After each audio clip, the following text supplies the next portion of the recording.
क्रांती news, आवाज सर्वसामान्यांचा। Surgana toll माफीसाठी Rashtrawadi Congress आक्रमक व्यवस्थापनाला दिले निवेदन।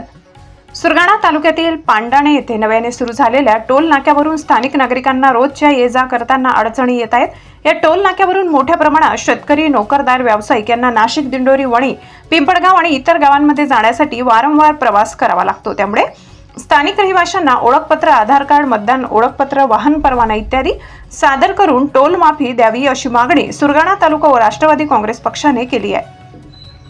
या मागणीसाठी राष्ट्रवादी काँग्रेसचे तालुका अध्यक्ष माननीय राजूदादा पवार यांच्या नेतृत्वाखाली टोल व्यवस्थापनाला निवेदन देण्यात आले। 8 दिवसांच्या आत योग्य तो निर्णय घेतला गेला नाही तर राष्ट्रवादी काँग्रेसच्या वतीने रास्ता रोको आंदोलन करण्यात येईल असा इशारा देण्यात आलाय।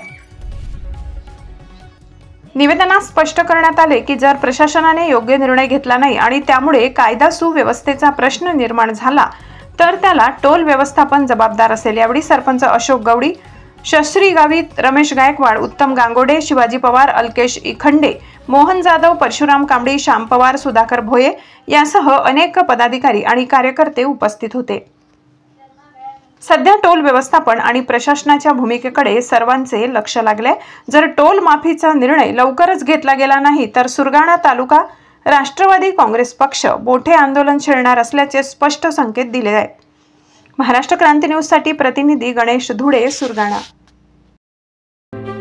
अशाच नवनवीन बातम्या पाहण्यासाठी आमच्या महाराष्ट्र क्रांती न्यूज या YouTube चॅनलला लाईक करा, सबस्क्राइब करा आणि बेल आयकॉनला प्रेस करा।